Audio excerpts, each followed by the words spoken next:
Dimanche 31 juillet, un peu avant 18 h, j'accompagnais une amie en direction de la gare d'Aulnay-sous-Bois.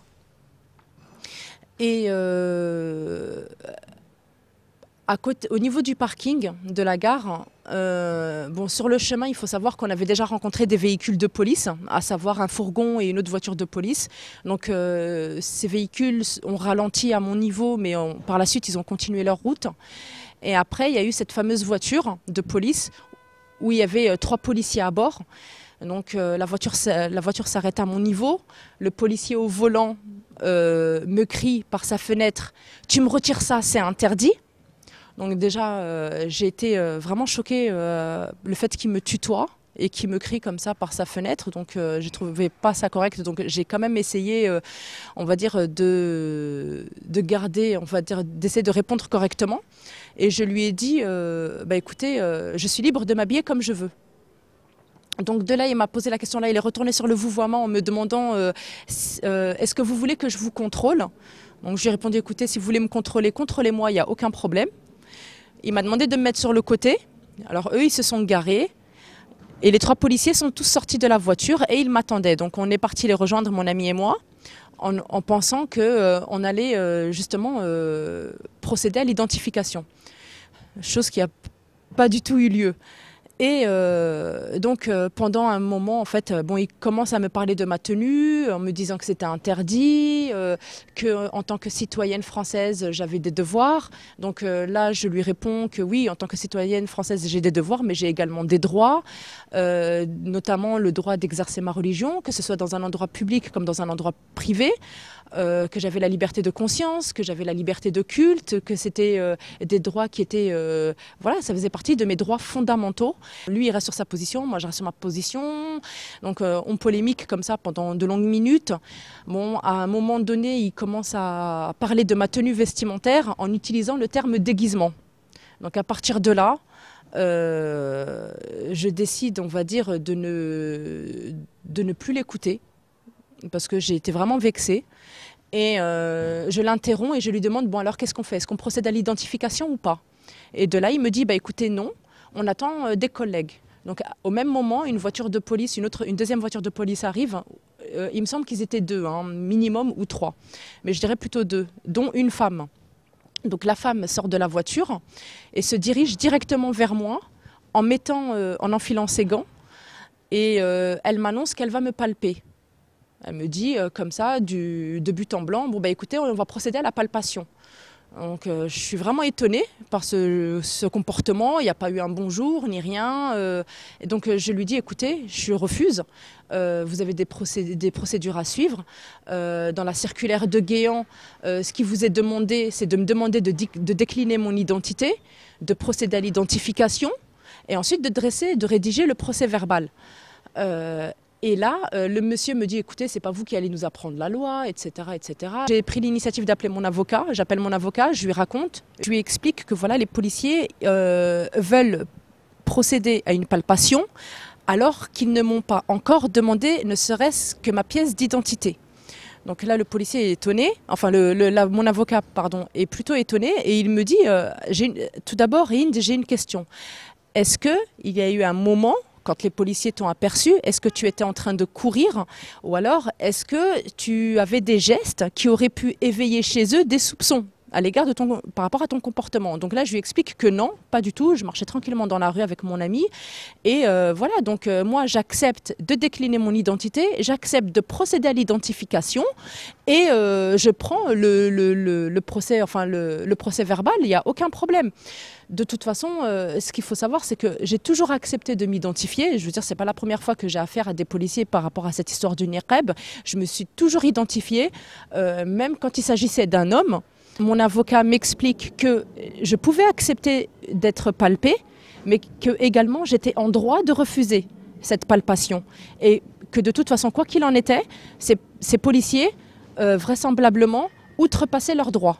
Pendant que j'étais en conversation téléphonique avec mon avocat, quelques-uns des policiers étaient retournés à leur véhicule de police et je les ai vus passer des appels téléphoniques. Mon ami tentait tant bien que mal d'essayer de calmer, on va dire, les tensions. palpation et essayer de leur faire abandonner leur envie de me faire passer la fouille au corps.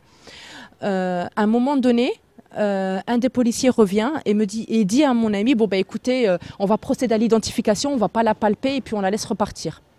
Donc elle me répète ça, moi je suis avec mon avocat, donc je dis à mon avocat, bon c'est réglé, ça va bien se finir, donc je vous tiens au courant. Donc je raccroche. Et finalement, au moment où je raccroche, bon, en pensant que tout allait bien se terminer, un autre policier revient et dit non, vous subissez la fouille au corps et puis ensuite vous procédez à l'identification. Donc là je refuse et je dis écoutez, j'ai répété, j'ai reparlé de cette circulaire, d'ailleurs que je connais très bien maintenant, et je leur explique que voilà, non, je décline mon identité, je vous donne ma pièce d'identité, il n'y a aucun problème. Je procède à l'identification, vous vérifiez que je suis bien la titulaire de la pièce d'identité, il n'y a aucun problème. Vous me donnez une amende de 150 €, je la prends, il n'y a pas de problème. Le policier me menace et me dit, écoutez, si vous refusez la palpation, on vous embarque au commissariat. Je dis, ok, il n'y a pas de problème, on y va, je vous suis. Donc là, il me regarde un peu étonné. Et il me dit, parce que moi j'ai l'habitude, j'ai déjà été au commissariat, on m'a jamais palpé au commissariat, on m'a jamais fait passer de fouille au commissariat. Donc voilà, je me suis dit, bon, bah, du moment que j'évite qu'on me touche et qu'on m'humilie comme ça dans la rue, eh ben, c'est pas grave, je préfère les suivre au commissariat. Donc, là, il dit à la femme, à la policière, bah écoute, tu lui mets les menottes et on y va. Alors là, je la vois qui se met face à moi, qui se saisit de ses menottes. Là, je suis choquée. Et je me dis non, là c'est pas possible. Je peux pas accepter ça. Je peux pas accepter qu'on me traite comme une criminelle. C'est pas possible. Donc j'ai dit non. Alors là, il est hors de question que vous me mettez les menottes. Je vous suis, il n'y a pas de problème.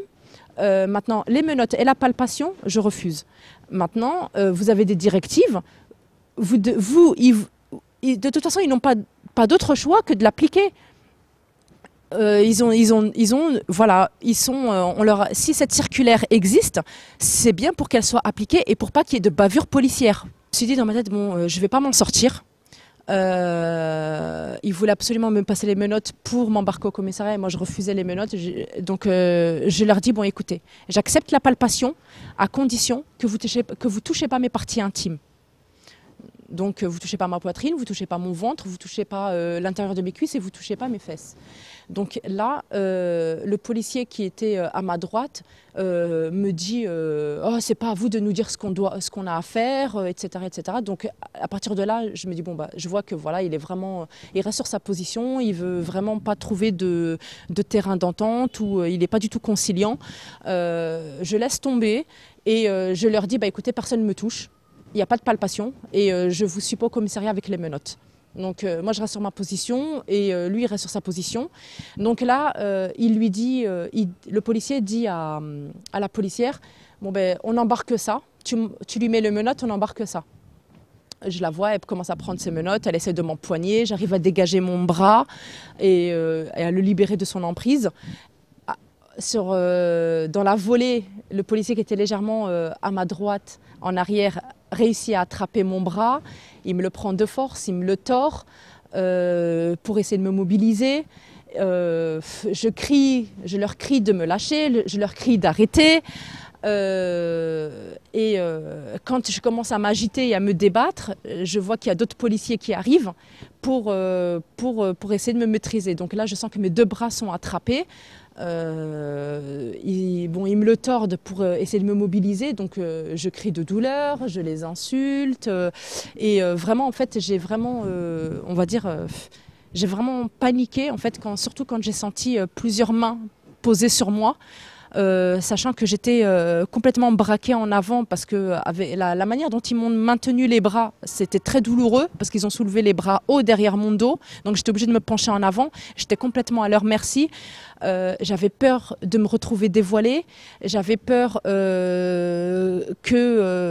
me touche, quoi. J'avais peur qu'il y ait des gestes mal placés. Je veux dire, à ce moment-là, on s'imagine vraiment le pire. J'étais vraiment paniquée, donc j'ai hurlé de toutes mes forces. On va dire, j'ai hurlé de désespoir, j'ai hurlé d'humiliation. J'étais vraiment...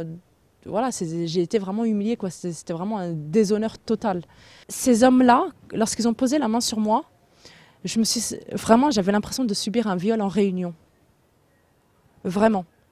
Parce qu'ils savent pertinemment qu'on évite le contact avec les hommes. Ces policiers-là, je pense qu'ils se sont rendus compte qu'ils ont dépassé en tout cas les limites qui leur étaient imposées par rapport à ce type de contrôle. Parce qu'ils ont porté plainte contre moi. Il semblerait que j'aurais giflé un policier et que j'aurais griffé la femme policière. Il faut savoir que ça aussi c'est un mensonge. Et il faut savoir que je suis avec des gants et qui plus est, j'avais pas de bijoux. Mes ongles sont coupés à ras.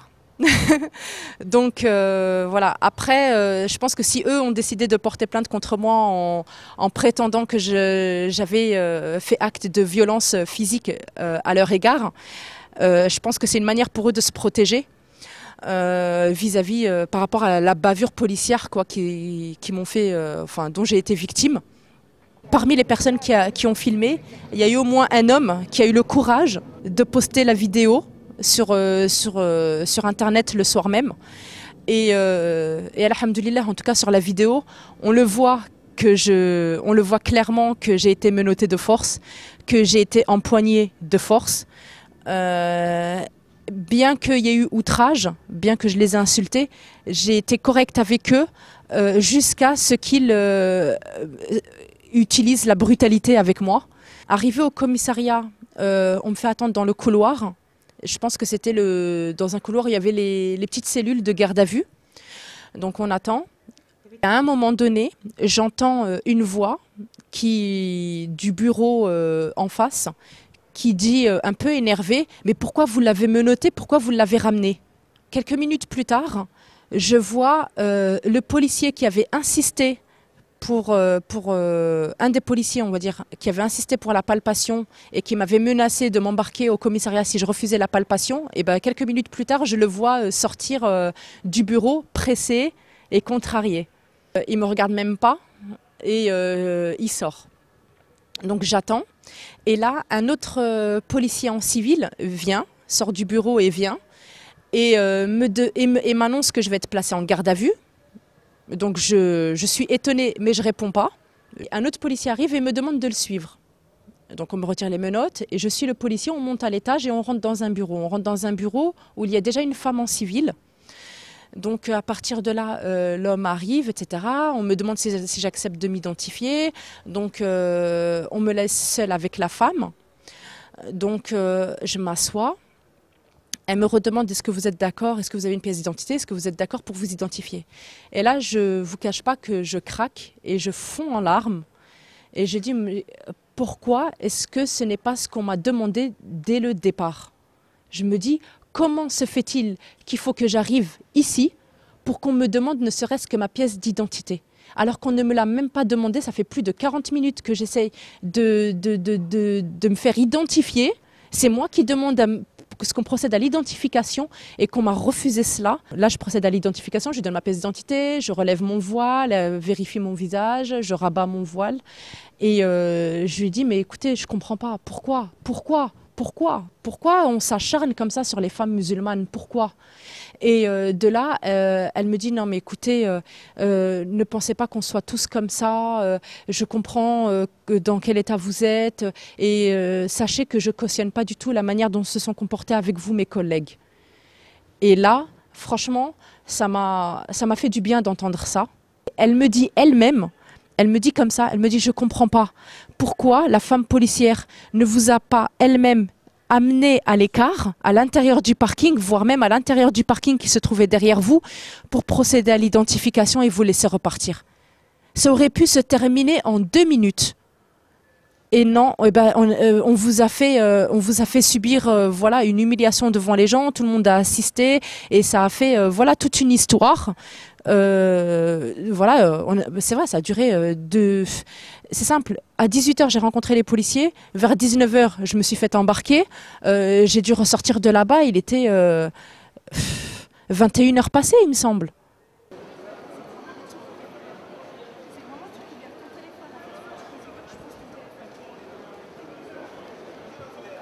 Et comment on va faire là? Qu'est-ce qu'on fait exactement?